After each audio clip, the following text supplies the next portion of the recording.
السلام علیکم ورحمۃ اللہ وبرکاتہ۔ میرے پیارے آقا علیہ الصلوۃ والتسلیم کے پیارے دیوانوں، خاتون جنت حضرت فاطمۃ الزہرا رضی اللہ عنہا کی کنیزوں، سچی حکایات کے درس نمبر 202 ایپیسوڈ نمبر 202 میں آپ تمام کا استقبال ہے۔ میں گزارش کروں گا ان تمام لوگوں سے جنہوں نے اب تک SDI آڈیو چینل کو سبسکرائب نہیں کیا، آج ہی سبسکرائب کر لیں۔ آئندہ آنے والے تمام ایپیسوڈز کی نوٹیفیکیشن کے لیے بیل آئیکن پر کلک کریں۔ سبحان اللہ، ماشاء اللہ کے ذریعے کمنٹ کریں، لائک کریں اور ان حکایات کو زیادہ سے زیادہ لوگوں تک پہنچانے کے لیے اسے شیئر بھی ضرور کرتے رہیں۔ الصلاۃ والسلام علیک یا رسول اللہ،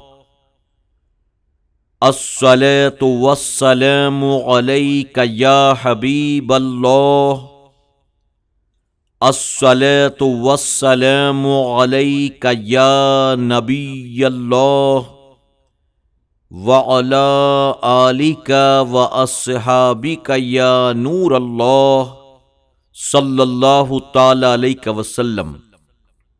حکایت نمبر 644، نااہل۔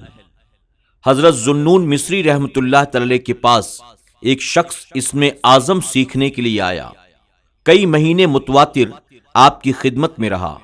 ایک روز حضرت کو قسم دے کر کہنے لگا، اب تو مجھے اسم اعظم کی تعلیم دے ہی دیجیے۔ آپ نے اسے ایک برتن دیا جس کا منہ کپڑے سے ڈھکا ہوا تھا اور فرمایا، اسے فلاں شخص کے پاس لے جاؤ۔ یہ شخص اسے لے کر چلا تو راستے میں کچھ خیال جو آیا تو برتن کا منہ کھول دیا۔ منہ کھولتے ہی برتن میں سے ایک چوہا نکل کر بھاگا۔ یہ شخص غصے میں آ کر وہیں پہ پلٹا اور حضرت کے پاس پہنچ کر کہنے لگا، آپ مجھ سے دل لگی کرتے ہیں۔ حضرت نے فرمایا، دل لگی کی کوئی بات نہیں، ہم نے ایک چوہے پر تیری امانت اور اہلیت کو آزمانا چاہا تھا، مگر تم اس بات کے اہل بھی ثابت نہ ہوئے، تم نے خیانت کر دی۔ اب تم ہی بتاؤ، جب تم ایک حقیر سی شے کی حفاظت نہیں کر سکتے ہو تو اس میں اعظم کی امانت جلیلہ پر تم ثابت قدم کیسے رہ سکو گے؟ جاؤ، تم امتحان کی کسوٹی پر کھوٹے اترے ہو۔ سبق: اللہ تعالی اپنی معرفت اور اپنی محبت نااہلوں کو عطا نہیں فرماتا۔ حکایت نمبر 645، گواہ۔ حضرت سفیان ثوری رحمۃ اللہ تعالی طالب علمی کے زمانے میں جہاں تعلیم پاتے تھے وہاں ایک مکان تھا جس کی دیوار کے سائے میں وہ بیٹھا کرتے تھے۔ اتفاقاً اس مکان میں کسی نے نقب لگا کر سارا سامان اڑا لیا۔ مالک مکان نے حضرت سفیان ثوری رحمۃ اللہ تعالی پر چوری کا الزام لگا کر ان کو پکڑ لیا۔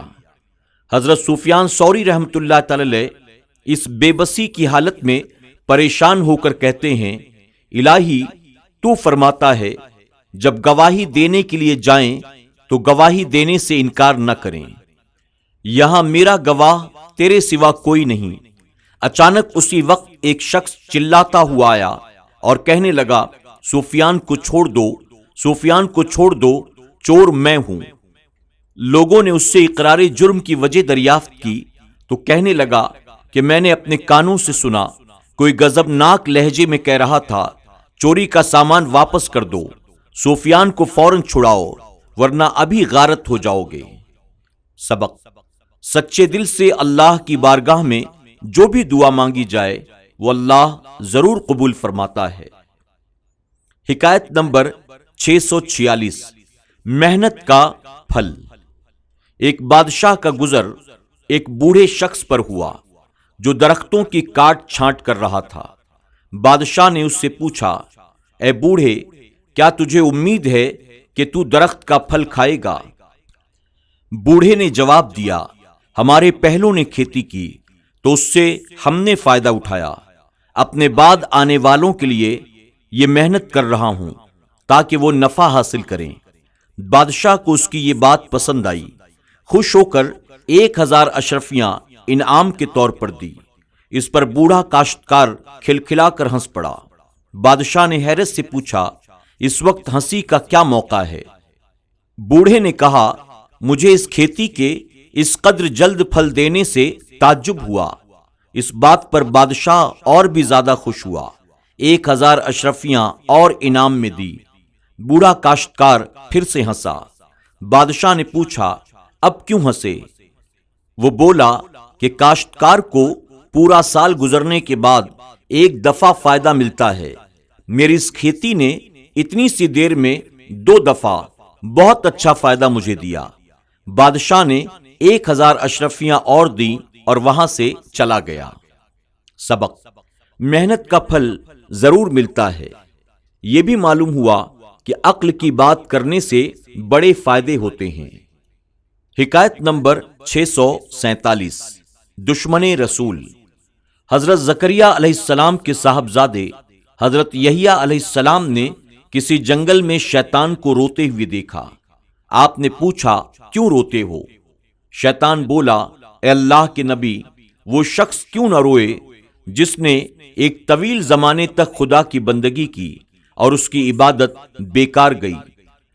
حضرت یحییٰ علیہ السلام نے اللہ تعالیٰ کی بارگاہ میں عرض کیا، الہی، یہ ملعون اب پچھتاتا ہے اور روتا ہے، کیا اس کی معافی کی کوئی صورت ہے؟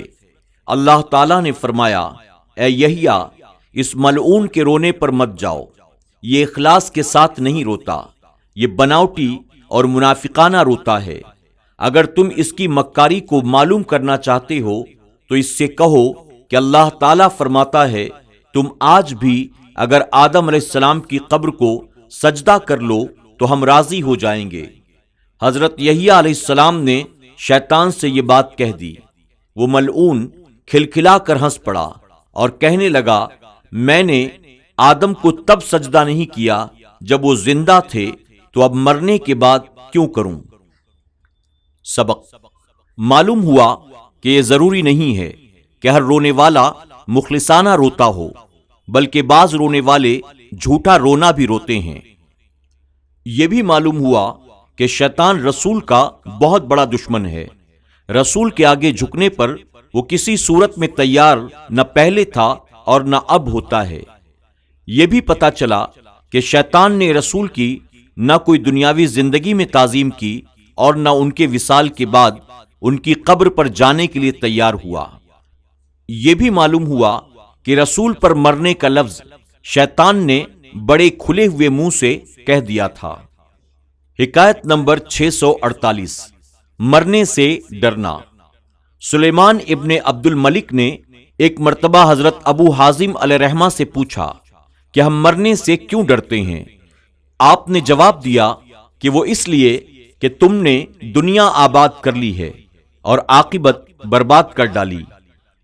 آبادی سے نکل کر ویرانے کو جانے کو کس کا دل چاہتا ہے؟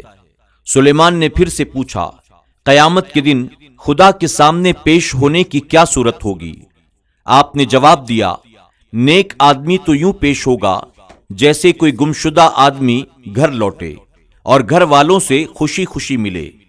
برے آدمی کی مثال یوں ہوگی جیسے کوئی بھاگا ہوا غلام پکڑا جائے اور اسے اس کے آقا کے حضور حاضر کیا جائے، وہ لرزتا، ڈرتا اور کانپتا ہوا پیش ہو۔ سبق: ہمیں اپنی عاقبت کی تیاری کچھ اس طرح سے کرنا چاہیے کہ مرنے سے ڈر نہ لگے، دنیا سے ہنستے ہوئے جائیں، قیامت میں بھاگے غلام کی طرح پیش نہ ہو کر ایسے پیش ہوں جیسے گمشدہ اپنے گھر پہنچا ہو۔ میرے پیارے آقا علیہ الصلوۃ والتسلیم کے پیارے دیوانوں، خاتون جنت حضرت فاطمۃ الزہرا رضی اللہ عنہا کی کنیزوں، آج کے درس میں بس اتنا ہی۔ انشاءاللہ مزید حکایات کے ساتھ کل پھر ہماری اور آپ کی ملاقات ہوگی۔ اپنا خیال رکھیں، اپنی دعاؤں میں ہمیں ضرور یاد رکھیں۔ ہاں، جاتے جاتے آپ تمام سے گزارش ہے، آپ نے SDI آڈیو چینل کو اب تک سبسکرائب نہیں کیا تو ابھی سبسکرائب کر لیں، بیل آئیکن پر کلک کریں اور ان حکایات کو لائک بھی کریں، کمنٹ بھی کریں اور زیادہ سے زیادہ اسے شیئر کر کے ثواب دارین حاصل کریں۔ السلام علیکم ورحمۃ اللہ وبرکاتہ۔ سچی حکایات کے تمام ایپیسوڈز کو سننے کے لیے YouTube پر SDI آڈیو پر ضرور وزٹ کریں، سبسکرائب کریں، بیل آئیکن پر کلک کریں اور اپنے دوست احباب کے ساتھ ضرور SDI آڈیو کو شیئر کریں۔